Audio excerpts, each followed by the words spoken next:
नमस्कार दोस्तों, स्वागत है आपका स्टडी माई वे में। तो कैसे हैं आप लोग? उम्मीद करता हूँ बहुत ही अच्छे होंगे।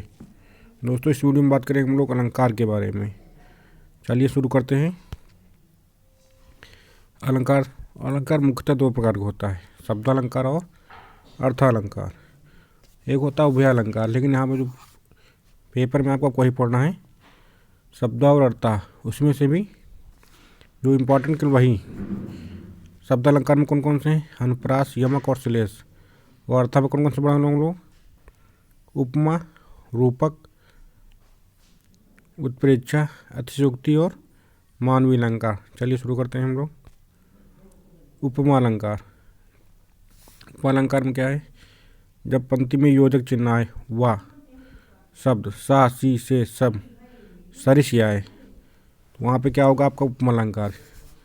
योजक चिन्ह कोई ज़रूरी नहीं आए ही, लेकिन सा सी से सम सरिश ये कंपलसरी है, ये ज़रूर आएंगे। जब तक ये शब्द नहीं आएंगे तब तक वहाँ पर उपमा नहीं होगा। तो जैसे उदाहरण देख लीजिए, पीपर पात सरस मंडोला। इसमें क्या योजक चिन्ह नहीं, लेकिन सरस लिखा है, तो यहाँ पे भी योजक चिन्ह कोई कंपलसरी नहीं है, लेकिन जो है 90% आता है। तो यहाँ पे योजक चिन्ह वाह सा सी से सम सरिश आए, वहाँ पे क्या होगा उपमा अलंकार। आप देख सकते हैं हरिपद कोमल कमल, कोमल कोमल के बाद क्या है से, ऐसे नील गगन सा, ऐसे कोट कुटिल सम सम आ गया, तो क्या होगा वचन सुहाना, क्या है उपमा अलंकार। तो आप ट्रिक याद रखिएगा, शब्द क्या है योजक चिन्ह और सा सी से सम और सरिश। योजक चिन्ह 90% में आता है, 10% में नहीं आता, याद रखिएगा। आप योजक चिन्ह सहारे मत रहिएगा, 10% में नहीं आता है। अगला है रूपक अलंकार। रूपक अलंकार में क्या है? जब पंक्ति में योजक चिन्ह आए, वह शब्द सा सी से सम सरिश ना आए, क्या है ना आए। जब ना आए तो वहाँ क्या होगा रूपक अलंकार। क्या है? चरण कमल, योजक चिन्ह आ गया, लेकिन जो है सा सी से सम सरिश नहीं आया इसमें। वैसे मैया मैं चंद्र खिलौना ले हूँ, इसमें क्या है योजक चिन्ह जो है लगा है, तो यहाँ पे भी योजक चिन्ह आए और सा सी से सम सरिश ना आए, वहाँ पे क्या है रूपक अलंकार। अगला है उत्प्रेक्षा। उत्प्रेक्षा में क्या है? जब पंक्ति में मनो मानो मनु जानो जनु शब्द आए, वहाँ पे क्या है उत्प्रेक्षा अलंकार। क्या है? उत्प्रेक्षा। जैसे सोहत बुढ़े पीठपट श्याम सुलहोने के बाद मनहू, तो जहाँ पे भी मानो मनु मनु मनहो जानो जनु ये सब शब्द आ रहे हैं, वहाँ पे क्या उत्प्रेक्षा अलंकार। सब याद रखिएगा आप लोग, यह इसकी निशानी है, मनु मानो मनु मनु। फिर अगला क्या है हमारा मानवीकरण अलंकार। इसमें क्या है? जहाँ पर स्थिर और निर्जीव चीज़ों का मनुष्य के जैसे बर्ताव और क्रियाएं करने का वर्णन हो, वहाँ पे क्या होगा मानवीय अलंकार। कोई चीज़ मान लीजिए निर्जीव है, पर्वत है, नदी है, झरना है, और उसको दिखा रहे मानवीय क्रियाकलाप से हंसना, रोना, गाना, दौड़ना, भागना, वहाँ पे आपका होगा मानवीय अलंकार। जहाँ काव्य में, इसकी परिभाषा क्या है? जहाँ काव्य में चेतन और अचेतन अवस्था का संबंध था क्रियाकलापों को मनुष्य के व्यवहार से जोड़कर प्रस्तुत किया जाता है, वहाँ पे क्या होगा मानवीय अलंकार। उदाहरण देख लीजिए, उदाहरण जल्दी समझेंगे। अचल हिमगिरी के हृदय में, हिमगिरी मतलब पर्वत, पर्वत का हृदय होता है नहीं, हृदय किसका होता है सजीव चीज़ों का। तो जहाँ पे भी स्थिर और निर्जीव चीज़ों का मनुष्य के जैसे, मनुष्य मतलब जिंदा लोगों जैसे कोई क्रिया है ये बर्ताव दिखाते, वहाँ पे मानवीकरण हो जाएगा। तुंग हिमालय के कंधों, कंधों किसके होते हैं मनुष्यों के। कोपल के मूंदे नैन, नैन किसके होते हैं मनुष्यों के। ऐसे क्या है? पेड़ झुके झांकने लगे गर्दन, गर्दन क्या है मानवीय क्रियाकलाप।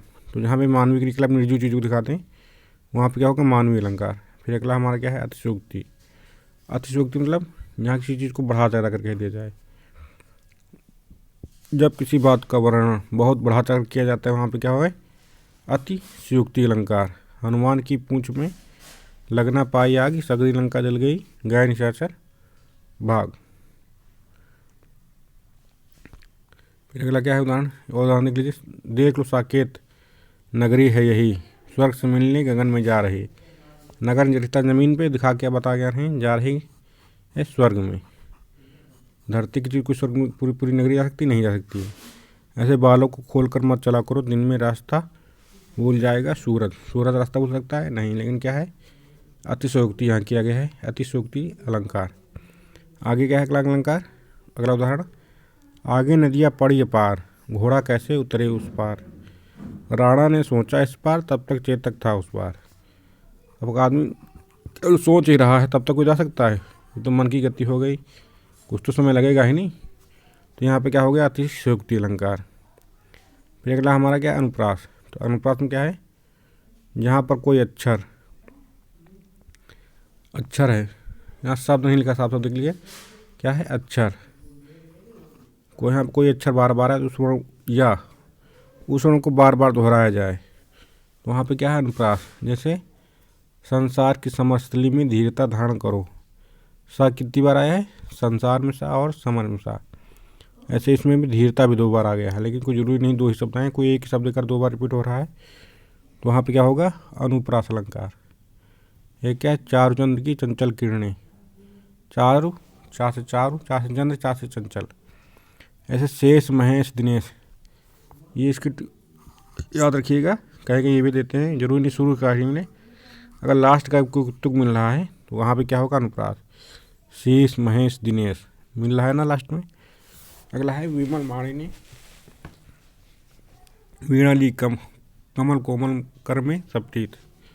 सब वहाँ से विमल माणी, वहाँ से वीणा, फिर का से कमल, का से कोमल, का से कर। तो क्या हो गया, 3 बार रिपीट हो गया। कोई सब अगर 2 जरूरी नहीं 3 बार, 2 बार भी रिपीट हो रहा तो वहाँ पर क्या होगा, अनुप्रास। फिर अगला क्या है हमारा, यमक। एक ही शब्द, क्या है, एक ही शब्द, वहाँ पे क्या है, एक ही अक्षर, आशय अनुप्रास, आशय अक्षर, क्या है, आशय अनुप्रास, आशय अक्षर। फिर यमक में क्या है, शब्द, अक्षर ना होके पूरा पूरा शब्द हो गया। तो यहाँ पे एक ही शब्द 2 या 2 से अधिक बार प्रयोग होता है, लेकिन इसके अर्थ क्या है, अलग अलग होते हैं। एक बार प्रयोग होगा उसका अर्थ अलग, अगली बार प्रयोग होगा उसका अर्थ अलग, तो वहाँ क्या हो जाएगा, यमक अलंकार। जैसे कनक कनकते 100 गुनी, तो यहाँ कनक, एक कनक मतलब सोना, फिर एक कनक क्या हो गया, धतूरा। कनक शब्द 2 बार है, लेकिन अर्थ क्या है, अलग। ये सजना है मुझे, सजना के लिए, एक क्या है, सजना पति, एक क्या है, सवरना। फिर क्या है, 3 बेर खाती थी वह 3 बेर खाती है। एक बेर का मतलब क्या है, बार, मतलब कितनी बार, तो वहाँ क्या है, बेर मतलब बार, टाइम बार। फिर एक बार क्या है, फल, बेर मतलब फल। तो यहाँ पे एक ही शब्द है, लेकिन जितनी बार प्रयोग होगा उसका अर्थ क्या होगा, उतनी बार अलग अलग, वहाँ पे क्या होगा, यमक अलंकार। फिर क्या, श्लेष, यहाँ शब्द, जहाँ किसी शब्द का प्रयोग एक बार हो, शब्द का प्रयोग कितनी बार, एक बार, लेकिन क्या अर्थ क्या है, अलग।